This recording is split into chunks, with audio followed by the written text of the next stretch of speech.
Elisa Lam was a young woman full of promise, creativity, and adventure. She grew up in Vancouver and later studied at the University of British Columbia, where she majored in gender studies and worked at the university's art gallery. In early 2013, Elisa decided to travel alone in California. She wanted to explore new places and meet new people. Little did she know that her journey would end in a mystery that would grip the world. Elisa arrived in Los Angeles in late January 2013, excited to see the city of dreams. She stayed with friends for a few days, then moved on to San Diego. After exploring the beaches and museums there, she took a bus north toward Santa Cruz. In Santa Cruz, she made more friends, enjoyed local coffee shops, and even volunteered at a small gallery. Elisa was independent and curious. She seemed at ease traveling alone. On Friday, February 1st, Elisa checked into the Cecil Hotel in downtown Los Angeles.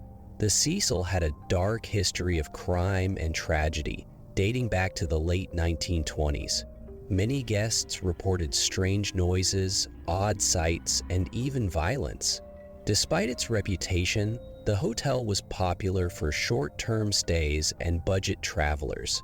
Elisa had planned to stay just one night before moving on, but her life took an unexpected turn there. For several days, Elisa explored near the hotel. She visited museums, wandered through public parks, and met new friends.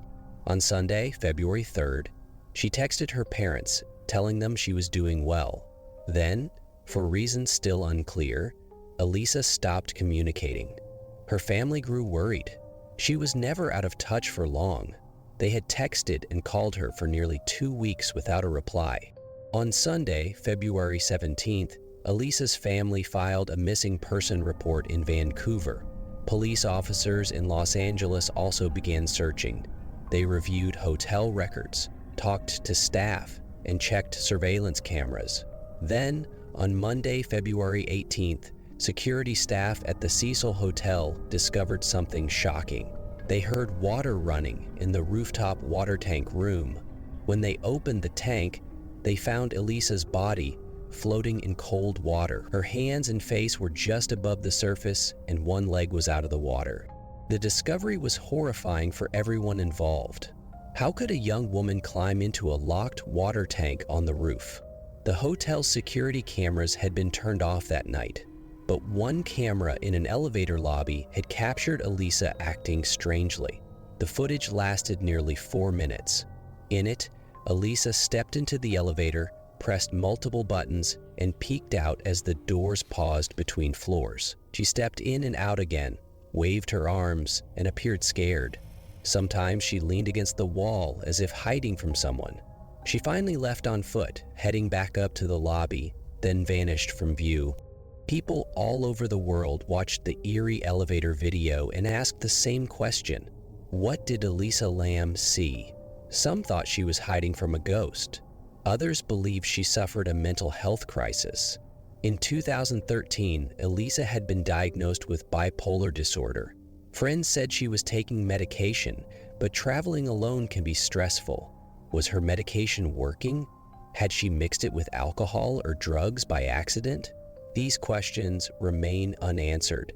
Another mystery was how Elisa accessed the rooftop. The door to the stairs was supposed to be alarmed and the rooftop locked. Hotel guests reported that alarms often malfunctioned, and maintenance workers sometimes left doors open. It is possible Elisa climbed up unnoticed. The rooftop scene was grim. A large metal water tank big enough to hold thousands of gallons of water. Maintenance records showed the water had been tested weeks earlier, but the tank had not been cleaned in more than 6 months. Elisa's body had been in the water for an unknown number of hours. The water showed no signs of foul play, and the coroner ruled her death an accident by drowning. Despite the coroner's conclusion, many theories still swirl online. Some claim the elevator video proves a shadow person was chasing Elisa. Others insist the hotel's owner covered up a murder.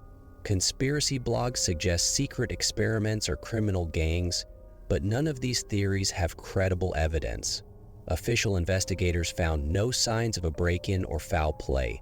Elisa was alone, and the keys found on her body matched those given to guests. On paper, every fact points to a tragic accident, but the unanswered questions keep the story alive. In the wake of Elisa's death, the Cecil Hotel changed its name.